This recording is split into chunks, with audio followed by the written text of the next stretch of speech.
trigger happy and I give less than a fuck. Love me or hate me, I'ma show enough, rip shit up. It's Mr. Nothing, nice on a mic stand. Mic in the left and the zest in my right hand. I took a puff, had enough now, hold up. If that was Indo, niggas getting rolled up. Alright folks, this is Acid Root. So I'm going to talk to you guys about the Yung Joc album, New Joc City. This was on Puff Daddy's Bad Boy South label.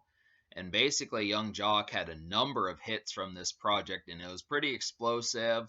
This guy was a new jack back in the day, kind of blew up exactly around the same time as Jeezy and T.I. did, and he did not become quite as prominent as Jeezy and T.I., but he definitely got kind of close, especially with the fact that his breakout single, It's Going Down, actually did better than a lot of Jeezy and T.I. songs, pretty much almost all of them.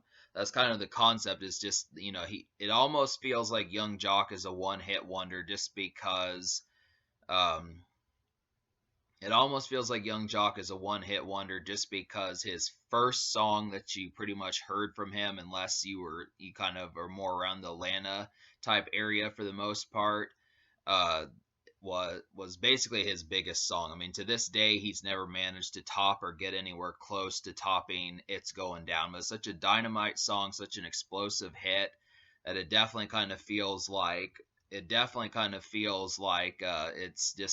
a shame that the way that this project kind of turned out, that unfortunately as Yung Joc's future kind of continued, that he never got close to the point of being able to get near this song again. But there's a number of reasons I can describe it, but basically this album is a Dirty South album that's really heavy on the swag tip, and that kind of means that there's a lot of swagger with this project. This was popular back throughout 2006. Rappers like T.I., Jeezy, a little bit of Lil Wayne, those type people, they helped popularize the concept of swag rap, and I would almost say that swag rap is almost like a subgenre.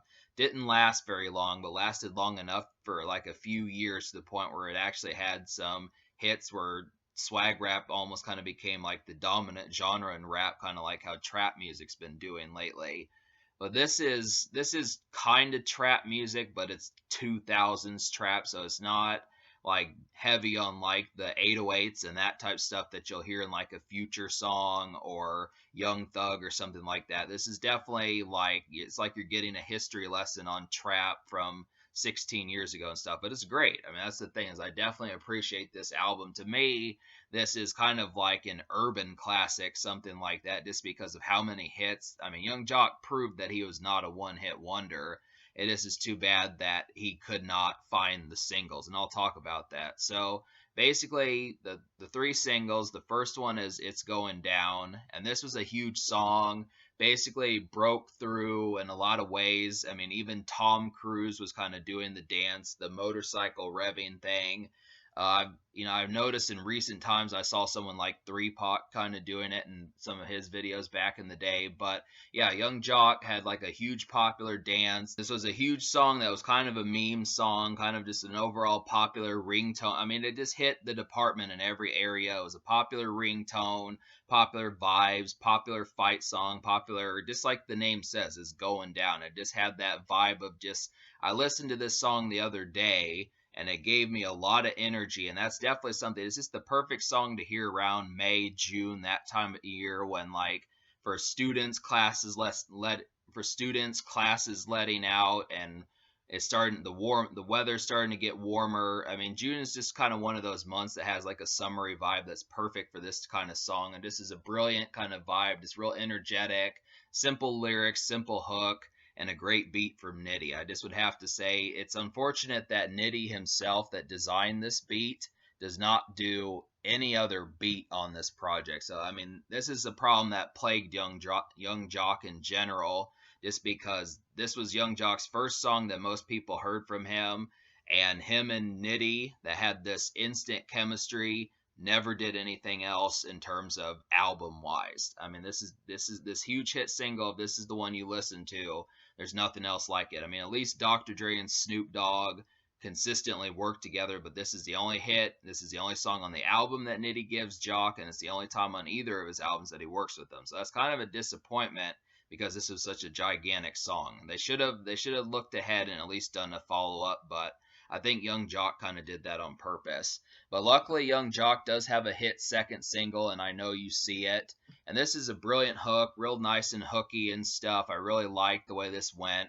Brilliant hook, real melodic. The chick on here also is pretty good. She compliments Young Joc real well. But the problem I have with this song is just the fact that Young Joc is not on it enough. I felt like the Miss B chick should have just had a verse in the middle, and Young Joc should have handled verse 1 and verse 3, but they kind of go with it to where verse 3 is Young Joc gives the verse 3 4 bars, and then Miss B gives the verse 4 bars. So you get kind of, so they both come out of it even. I kind of found that disappointing just because Young Joc didn't have that many hits in the first place. I felt like he should have showcased himself a little bit more, because getting another hit this quickly after his mega hit song, I definitely kind of felt like it was pretty much a disappointment that really Young Joc is only delegated to about a verse and like a fourth of a verse, and that's really it. I mean, it's a small song, it's not that large, but it's just kind of underneath the impression that,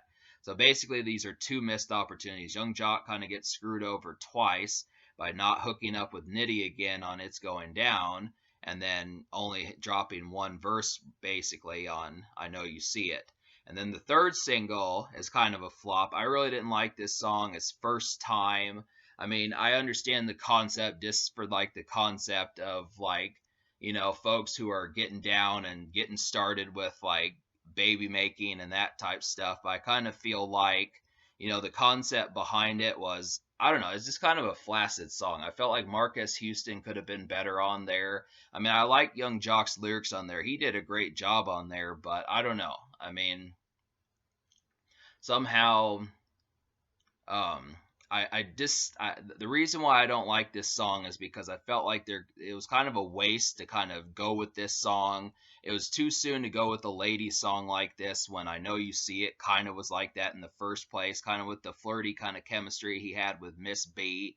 I felt like this was a missed opportunity to kind of get Young Joc more exposure, just because to me the third single he should have went with was Patron. I feel like First Time was way too slow a song. I mean, it's supposed to be like, take your time, do it slow kind of vibe, and it didn't have like enough emphasis to really, it was just kind of, like I said, a very flaccid and kind of cumbersome almost song. I mean, not in Young Joc's part, but just the element of the tempo as far as what people would have expected from him to go from It's Going Down to First Time. And it's like, well, I think he had the singles on this project, but he just didn't carry the energy well enough, and it wound up really fucking him over later on, because Young Joc really only managed to put out one more album after this. So, like I said, I think the third single that should have been Patron. I think that would have been a hit. And then maybe I would have went with First Time as like the fourth single, kind of like how Ludacris got out 4 singles. I think that probably would have worked a lot better, I would have definitely said. But I definitely feel like it was just a cardinal sin that Patron was not released as a single. So, yeah, so I would have to say, based upon the rest of this project, I mean, there's a number of hits on here. Like, I'm real proud of the fact that Young Joc had as many hits as he did. He's pretty good with the hook. He has a really great hook on Do You Bad. That's pretty sing-songy, just like It's Going Down and I Know You See It. I'm Him has a great beat on there. Patron has a great beat, and that's a great party song. Dope Boy Magic is a great posse song. I definitely feel like Young Joc had an outstanding verse. But I'm going to talk about something that I kind of have as a complaint. Like Young Joc kind of tends to do this, and this is something that Ludacris kind of does also. But there's a number of songs that are good songs that I almost have to scratch just because Young Joc was not on them enough. And that's kind of the thing. Like on Dope Boy Magic, he has like some of his pals on here that are not even like true full blown celebrities as much as just like standard probably local drug dealers and stuff and that type stuff. And it's like, it's an interesting song just because it works that way. I can give Dope Boy Magic a pass just because that's such a fun and energetic song. But I can't admit to liking Flip Flop just because I felt like Boys in the Hood really didn't fit on that song. And that's kind of the thing, is it was like this should have been Young Joc's song. I mean, I know he needed to throw Boys in the Hood on there just because they're on the same label. but he should have chose a different song. I mean, maybe I don't know what song it could have been, but it shouldn't have been Flip Flop.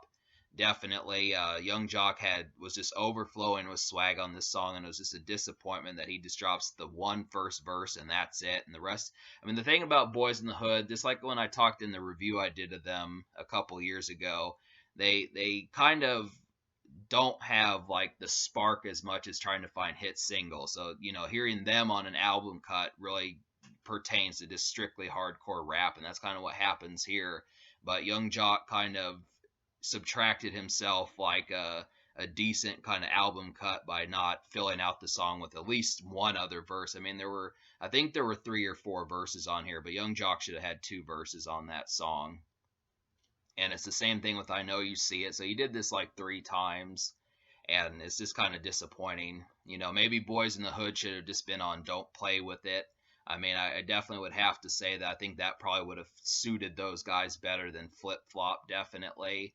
But okay, so I'm going to go ahead and tell you some of the songs I recommend. So I'll just go ahead and go through with this just to kind of say. So out of 13 songs, including the intro, I wound up liking 9, so I'm going to go ahead and list them for you. The New Joc City intro, It's Going Down, Do You Bad, Dope Boy Magic, Patron, I'm Him, Hear Me Coming, I Know You See It, and Knock It Out. So a lot of those are just outstanding. Like Knock It Out, real great cut song, definitely good for like getting a bitch that you're about to tear up and that type stuff. Definitely good vibes there. Young Joc excels at this song. This is real hooky, real addictive, and infectious. Hear Me Coming is a good kind of album cut. I mean, it doesn't really have the flair of a single, but this song and I'm Him do real well. Like I said, Patron is a brilliant party song. It's probably one of my favorite songs on the album. Just hits all over. Real good vibes about it. Should have totally been the 3rd single. And yeah, Do You Bad has a great hook. But that's the thing. I mean, really, just a couple complaints. There truly should have been another Nitti beat on here. I mean, those are about the biggest complaints I can really come up with on this album. It's just the fact that there are some songs that Young Joc should have just flew solo on, or at least if he wasn't going to fly solo, kind of have like an extra verse on there to kind of complement the song, because it would have been more necessary.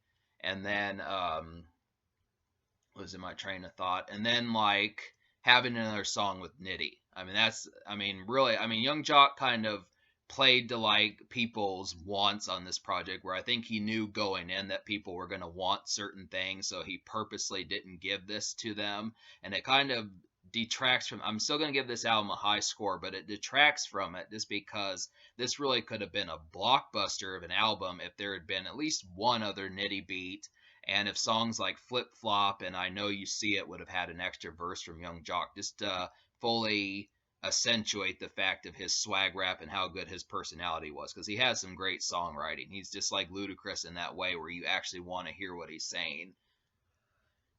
I'm gonna give this album a 9 out of 10.